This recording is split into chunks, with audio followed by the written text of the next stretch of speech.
안녕하세요. 여러분들과 함께 나스닥 사냥을 하는 나스닥 헌터입니다. 자, 2023년 2월 3일 오늘도 시장 상황과 이슈 살펴보도록 하고 넘어가겠습니다. 나스닥 100은 많이 올랐죠. 플러스 3.56%를 기록한 12,803에 시장을 마무리했습니다. S&P 500은 플러스 1.47%를 기록한 4,179포인트에 마감이 됐고요. 전통산업인 다우산업은 마이너스 0.11%를 기록한 34,053포인트의 시장을 마무리했습니다. 자, 요즘 주식시장이 화랑장으로 좀 들어오고 있습니다. 미국이요. 아무래도 이렇게 단기적인 또 급등은 투자자들의 마음을 또 자칫 들뜨게 할 수 있고, 또 매매 계획이 없으신 분들은 충동 이제 매수를 조금 더 할 수 있는 시기이기도 하기 때문에 오히려 우리가 유의해야 하는 구간이라고 판단이 됩니다. 우리 구독자님들은 절대 계획이 없는 매도 매수를 하지 않기를 바라면서 지난밤에 이슈를 또 살펴보도록 하겠습니다. 그제 2월 FOMC 결과에 대해서 이제 시장의 우호적인 평가가 나오면서 현재 2일째 나스닥이 급등이 이렇게 나오고 있는데, 그 와중에 또 주요 기술주들의 실적이 현재 차차 공개되고 있으면서 시장이 엄청난 변동성을 지금 보여주고 있습니다. 그 전날 분기 실적을 공개한 이제 메타가 컨센서스보다 높은 실적을 발표하면서 23%가량 상승률이 나오면서 이렇게 다른 기술주들의 실적도 좀 우수할 것으로 시장이 판단이 하면서 장중에 나스닥 증시의 큰 상승을 정규장에 이끌었고, 현재 장 마감 후에 지금 정규장 종료 후에 실적을 공개한 아마존, 알파벳 그리고 애플이 또 컨센서스보다 낮은 실적을 발표하면서 시간 외에서 지수가 1% 이상 또 하락하고 있는 상황입니다. TQQQ로 보면 뭐 3%, 4% 이상의 변동성이 뭐 시간마다 이렇게 지금 있는 상황이기 때문에 앞서도 말씀을 드렸습니다만, 지금처럼 이렇게 변동성이 큰 시기에는 충동 매도를 할 가능성이 아주 커지는 시기이기 때문에 절대 충동 매매는 하지 않으시길 강조드립니다. 다시 한번 강조드립니다. 충동 매매의 결과는 거의 90% 이상이 결국에는 후회로 남는 매매가 되기 때문입니다. 자, 여러분들 이 부분 꼭 유의하시길 바라면서요. 주요 기업들의 세부 실적도 한번 살펴보도록 합시다. 먼저 애플의 실적을 보면은요.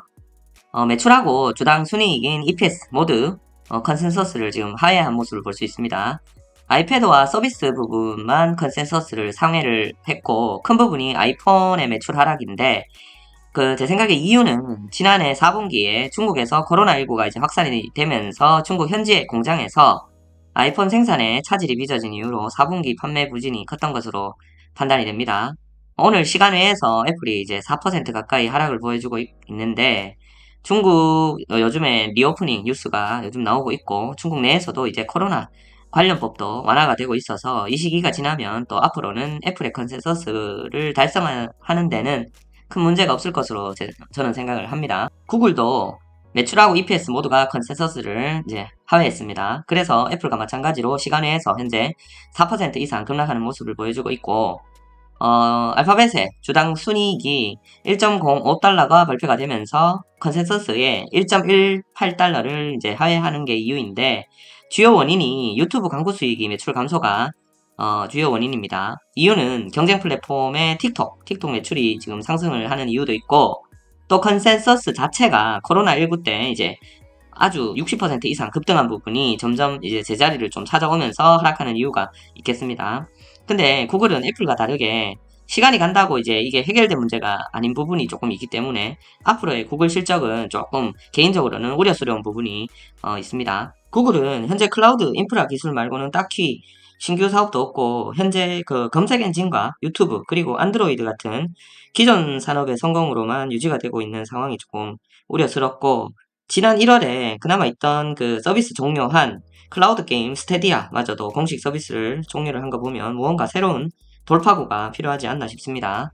구글이 조금 우려되기는 합니다. 마지막으로 아마존도 매출은 컨센서스를 상회를 했지만 순이익인 EPS가 많이 하회하는 실적이 나오면서 역시나 시간 외에서 지금 4% 이상 하락하고 있습니다.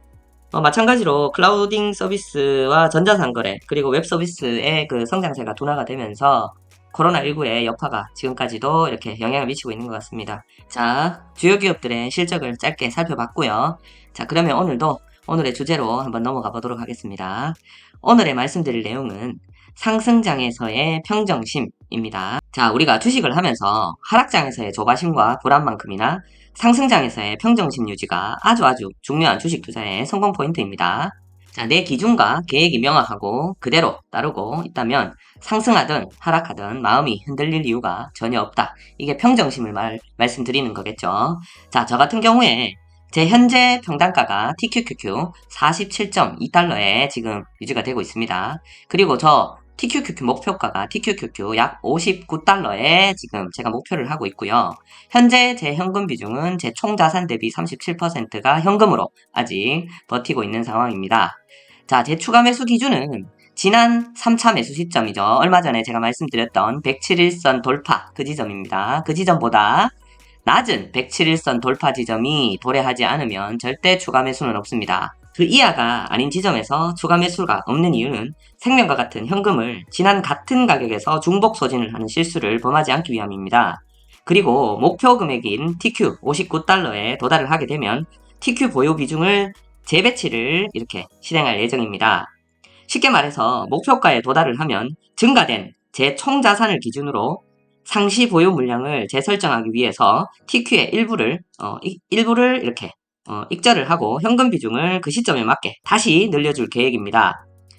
목표가 도달 당시에 지수 상황을 고려해서 그 상황에 맞춰서 그 상황에 맞는 거치 비중과 다시 그 상황에 맞는 다음 목표가를 그 시점에 다시 설정할 예정입니다. 현재 우리 구독자님들의 평단가가 아마 각자 다 다르기 때문에 현재 기준으로 평준화해서 대략 말씀드리자면 본인의 평단가는 다 아시죠, 그죠? 본인의 평단가에서 플러스 20%의 TQ 가격 지점에서 거치 비중 재결정을 하시면 크게 어긋나지 않을 것으로 생각됩니다. 현재 시점에서 상승장이 지속되면 TQ 약 40달러 이상에 도달을 하게 되면은요, 각자 우리 구독자님들께서도 목표 그 TQ 가격에 도달하는 시점들이 도래하기 때문에 그 시점들에 맞게 목표 수익률도 당시에 같이 공지를 하도록 하겠습니다. 또 기술적으로 현재 차트를 보면 현재 이렇게 갭 상승이 중간에 붕 띄어져서 이렇게 갭 상승이 발생한 시점인데 항상 지수는 이 갭 상승을 다시 하락을 해서 메꾸고 갈 가능성이 굉장히 큰 경향이 아주 많습니다.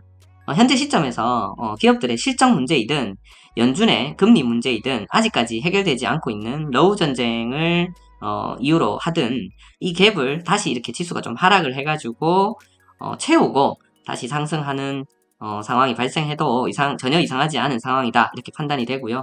이 상승이 또 차후에 이렇게 지속적으로 상승을 계속 이어가면 우리가 저번에 말씀드렸던 전저점 12월 28일 날 TQ 16.16달러를 하향 돌파 추가로 하지 않는다면 2023년 7월이나 8월에는 TQ가 60달러 선은 돌파하지 않을까 이렇게 조심스럽게 예상을 해봅니다. 자주 말씀드리는 내용이지만 매수법 안에는 매수 비중과 매수 시점이 다 들어가 있습니다. 그 설명에 대한 영상은 청기누설 1편에서 7편을 꼭 봐주시고 이 7개 영상 다 보셔도 1시간도 채 안 되는 시간이니까 꼭 참고를 해주셨으면 좋겠습니다. 워렌 버핏이 말씀하셨습니다. 불안과 폭락에도 웃으면서 주식을 살 수 있어야 진정한 투자자라고 할 수 있다 라고 하셨습니다. 불안과 폭락에 웃으면서 주식을 매수할 수 있는 힘은 명확한 본인의 계획 속에서만 나올 수 있다고 생각합니다. 오늘도 영상 봐주셔서 감사드립니다. 예시 공지 비중 공지하면서 영상을 마치겠습니다. 여러분들의 성공 투자를 기원합니다. 성투!